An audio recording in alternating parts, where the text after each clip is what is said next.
মনে হয় না এটা আমাদের কোনো গ্রহের মানুষ তৈরি করেছে। ওয়েলকাম হ্যাভেলস, এটা কি ইম্পেরিয়াল ল্যাব?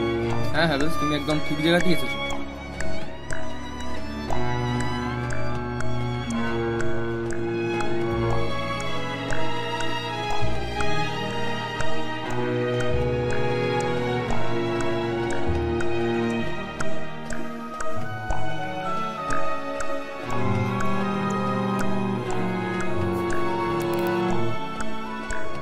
হ্যাভেলস, এখানে আমি তোমার গল্প শুনতে এসেছি নাকি আমার গল্প?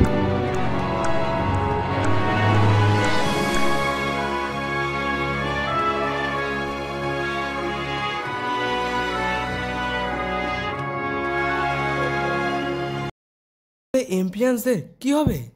আমরা তাদের কি আর দেখতে পাবো না?